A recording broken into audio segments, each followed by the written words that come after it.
নমস্কার বন্ধুরা, চম্পাস কিচেনে সবাইকে স্বাগত জানাই। উইন্টার স্পেশাল আজকের রেসিপি হচ্ছে মিষ্টি আলুর পায়েস। এই সুস্বাদু ক্ষীর বা পায়েস আমি কি করে তৈরি করি, চলো তার রেসিপিটা চটপট দেখে নেওয়া যাক।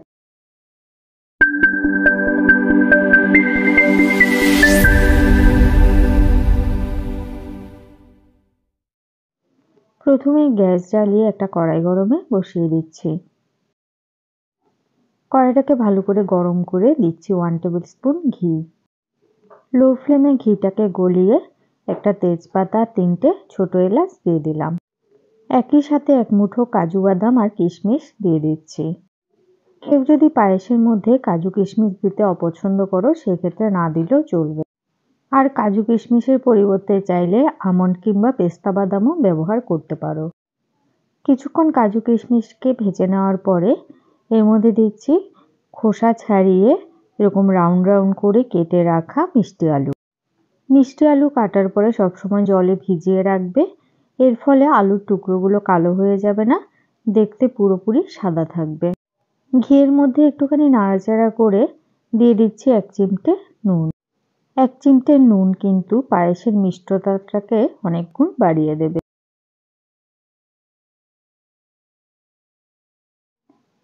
আলু ভাজা মোটামুটি হয়ে গেছে, এবারে এর মধ্যে দেব 500 ml গরুর দুধ। আমাদের চ্যানেল চম্পাস কিচেনের রেসিপিগুলো যদি তোমাদের ভালো লাগে তাহলে অবশ্যই চ্যানেলটাকে সাবস্ক্রাইব করে নেবে এবং পাশে থাকা বেল আইকনটাকে প্রেস করে দেবে। এতে করে যখনই আমি নতুন ভিডিও আপলোড করব সাথে সাথে নোটিফিকেশন তোমাদের মোবাইলে পৌঁছে যাবে।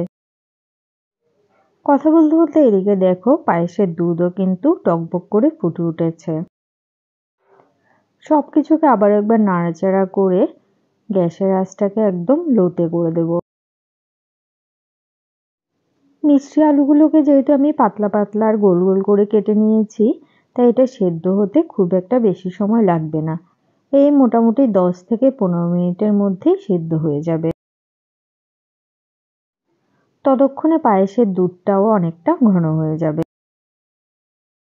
কড়াইয়ের চারধারে যে দুধের সরটা জমে আছে এটাকে কিন্তু বারে বারে খুন্তি দিয়ে দুধের সাথে মিশিয়ে দেবে। মিষ্টি আলু খুব সুন্দর করে সেদ্ধ হয়ে গেছে।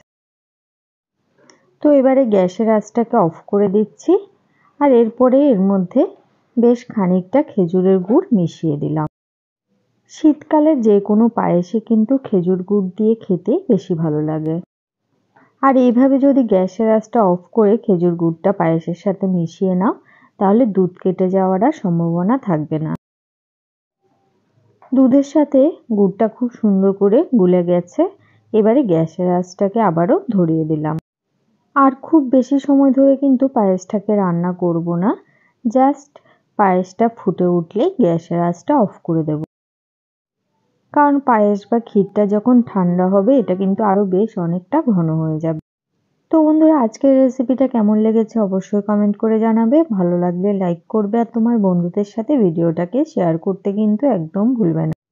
পায়েসটাকে দেখেই তোমরা বুঝতে পারছো এটা কতটা লোভনীয় হয়েছে। এইভাবে একবার ট্রাই করে দেখবে, আশা করি বাড়ির বাচ্চা থেকে বড় সকলের ভীষণ পছন্দ হবে।